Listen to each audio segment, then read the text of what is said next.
plusieurs personnes quittent le Portugal après avoir vécu pendant plusieurs mois, plusieurs années ou alors quelques semaines. Dans cette vidéo, je vais vous donner quelques éléments clés pourquoi ces personnes quittent le Portugal, que ce soit des jeunes, que ce soit des adultes, que ce soit des personnes à la retraite. Chacun a sa raison personnelle pourquoi est-ce qu'elle quitte le Portugal. Si c'est la première fois que tu me découvres ici sur cette chaîne, c'est Portugal Facile.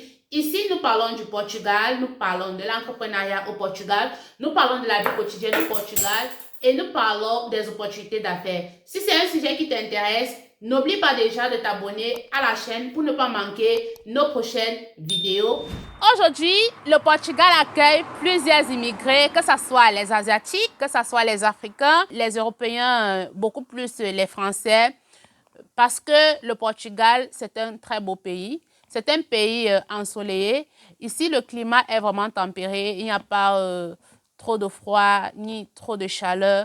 Donc, le climat est ensoleillé et c'est tempéré. Et ça, c'est l'une des raisons pour lesquelles plusieurs personnes viennent ici au Portugal, beaucoup plus les Européens. Mais la réalité sur le terrain, ce n'est pas toujours ça. Pourquoi? Parce que le coût de la vie. Vous savez, il y a de cela 10 ans, il y a de cela 15 ans, le Portugal n'était pas comme il est aujourd'hui. Le Portugal avait un coût de vie très, très bas et il n'y avait pas trop de touristes comme aujourd'hui. Mais aujourd'hui, on va remarquer, surtout dans les grandes métropoles comme Lisbonne, Porto, Braga, le coût de la vie est vraiment très élevé. J'en ai parlé dans l'une de mes vidéos. Si vous n'avez pas encore regardé la vidéo, il faut la regarder. Le coût de la vie est vraiment très élevé avec les loyers qui sont vraiment très chers. Les salaires ne sont pas élevés, d'accord? Donc voilà l'une des raisons pour lesquelles certains immigrants se voient en train de quitter le Portugal après quelques mois passés parce qu'ils n'arrivent pas à s'en sortir. La deuxième raison ici, c'est au niveau des emplois et des salaires. Pour trouver de l'emploi, si vous venez au Portugal et que vous êtes ressortissant des pays du tiers-monde, ce ne sera pas vraiment facile pour vous de trouver un emploi si vous n'avez pas une qualification professionnelle, si vous avez la barrière de la langue et si vous n'êtes pas bilingue. Ça veut dire que vous ne parlez ni anglais, ni français, ni portugais.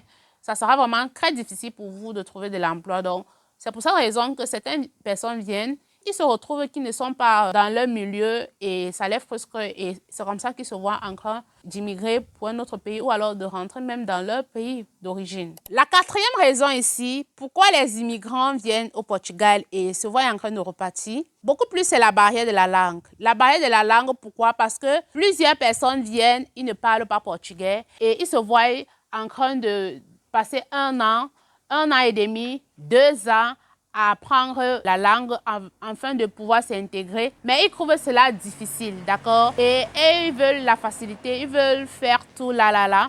Et ça devient compliqué. C'est pour cette raison qu'ils vont se retrouver en train d'aller en France pour ceux qui sont francophones. Parce que là-bas, vous n'avez pas besoin de pouvoir faire les cours de langue. Vous parlez le français et ça passe vraiment très bien. Donc, la langue est vraiment un problème. La cinquième raison ici, c'est un problème administratif. Vous savez, le Portugal a un problème de lenteur administrative. Même pour fournir les cartes de séjour, cela prend plus de temps que prévu. Et pourtant, la réglementation, c'est maximum 3 mois. Après le dépôt des empreintes, vous allez faire maximum 3 mois.